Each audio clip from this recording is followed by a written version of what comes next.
If you hear heavy D, that can only mean one thing. The hefty lefty, Matthew Burrell, is committed to Ohio State. A tremendous addition to the class of 2015, and we're going to talk about it here today on the Bucknuts Morning 5. It's Tuesday, November 18th, 2014, a glorious day, as we mentioned, as last night the Buckeyes added a big-time offensive lineman. Normally, we'd wait till Thursday to have Steve Wiltfong on the show, but given the goings-on of last night, we felt it was better to bring Steve in now and get his perspective on what adding Burell means to the class and Ohio State's momentum as we head towards signing day.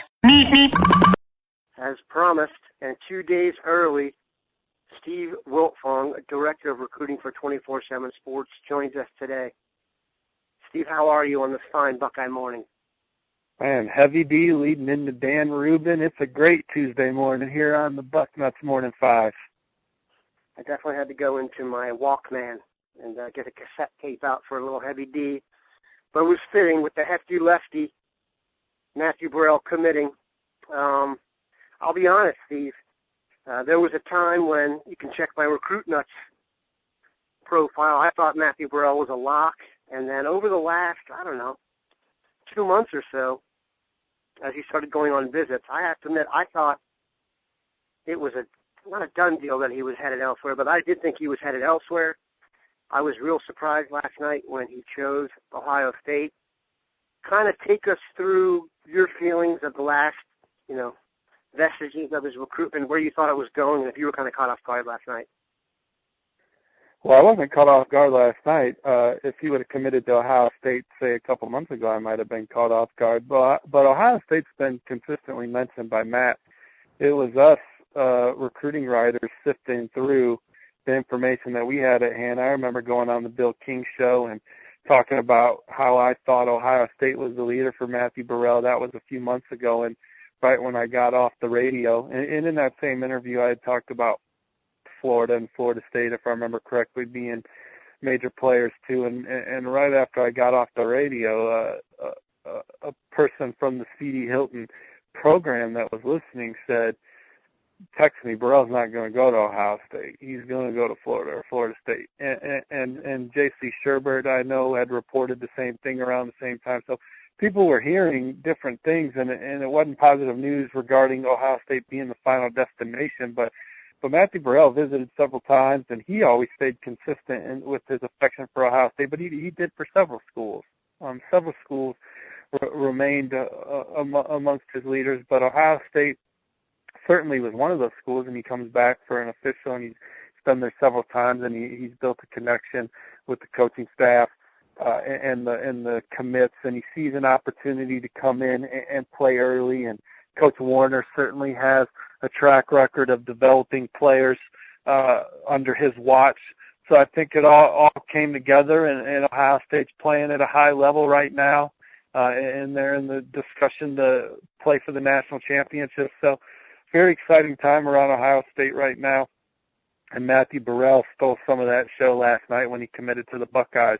And I'm also going to add in there that I'm going to bet that Matthew Burrell does not know who Heavy D is. Yeah, no doubt. I don't know if he was born when that song came out. The thing with Burrell, what do you think was the final factor? Was it the relationships he had with the staff? Was it, the rest of the dudes, the Deshaun Cornells and the Justin Hilliards of the world? Where do you see as the kind of the final straw tipped in Ohio State's favor? Well, I think that all tied in together, but opportunity is what I think led Matthew Burrell to choose in Ohio State. The opportunity to play early, the opportunity to play with guys that he's made friendships with through the recruiting process, especially Justin Hilliard and Deshaun Cornell, the opportunity to play for a great football program in Ohio State, for a great coaching staff led by Urban Meyer. So I just think opportunity, several different opportunities led Matthew Burrell to committing to Ohio State. The funny thing is So when Matthew Burrell got his Army Bowl jersey a couple weeks ago, 24/7 Sports, we had our Virginia expert in the house, and Jamie Oakes, who does a great job of building a rapport with these young men out there. And Burrell told him then that he was ready to decide that day.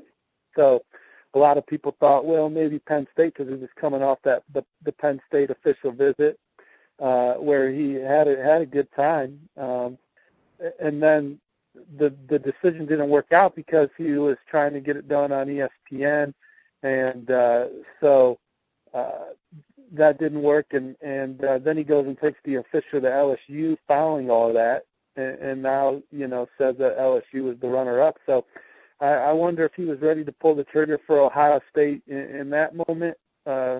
These kids, nothing surprises me, but Matthew Burrell is a fantastic player. Everyone says he's a fantastic young man. I've had a chance to be around him and his dad one time at the Washington, D.C. Nike football training camp. Came away very impressed with the family in my short time being around them, and then certainly with Matthew Burrell, a player, and that was a stacked Nike football training camp. I mean, it was absolutely loaded, and he was one of the guys. Go into some detail there of the football player. What is, besides,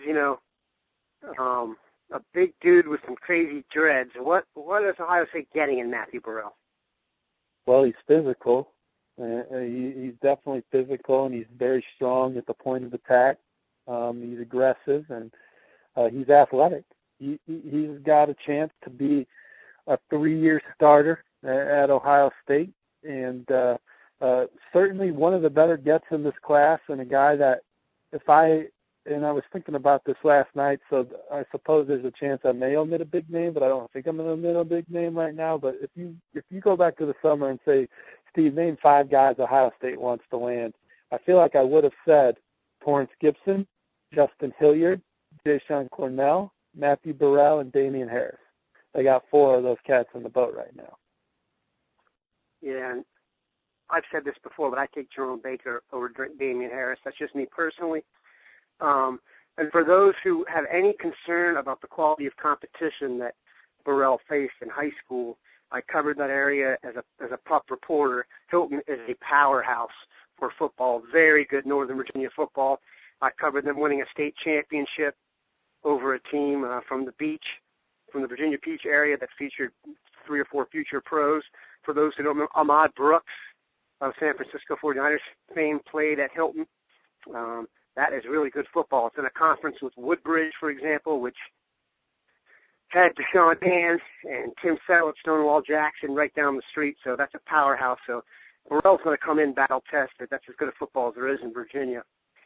What does this do for Ohio State's brand? I know it's fair to say, Ohio State is cruising right now. Even the national media is on their bandwagon to some extent for the team on the field, which hasn't happened in years. And it seems like they've really caught their stride here. Do you think that the momentum on the field is going to play out even more, and the momentum they've had in the recruiting is going to help them down the stretch here, or are they pretty much locked in on the few guys they have?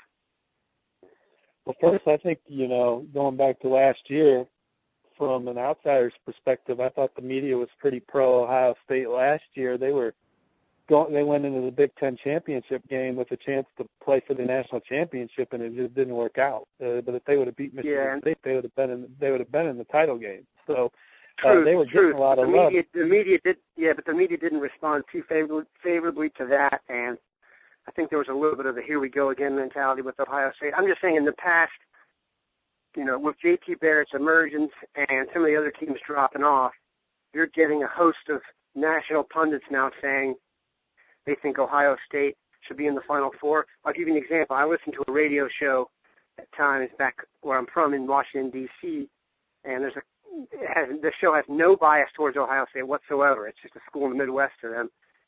And their main guy said he thought Ohio State was playing better than anybody in the country right now, and he has no agenda. In fact, I would say he's a little anti-Ohio State. So I'm just saying from a national perspective, can the work on the field put them over the top down the stretch with guys like Burell and whoever they had, the Neville Gallimores of the world? Sure. So no, I get what you're saying, and maybe I'm just a glass half full guy. So I thought Ohio State was a good football team last year, even though they lost to Michigan. They were good, State, no doubt. Yeah, I got lost the bowl game against Clemson, where maybe they weren't as excited to be there as Clemson, and you could make all kinds of. But and really they should have beat Clemson. But in the now this year, Ohio State has as much speed on the field as anyone. They have a top 3 quarterback in the country when you're talking about the way these young men are playing. He's playing right there alongside or producing results in the same fashion that Jameis Winston and Mariota over at Oregon are. So, and then they got dominant NFL guys up front on defense, and then the amazing thing is just how young they are. And we were talking about that last night. That this is staying power. And Urban Meyer, who I always say is one of the two most famous people in college football. So with that, he gets a lot of love, also gets some hate, but this is a guy that can flat coach. I had a chance to meet Urban Meyer when he took his Bowling Green football team to the College Football Hall of Fame when I was working at the South Bend Tribune, and he was very impressive then, and he certainly did a great job at Bowling Green.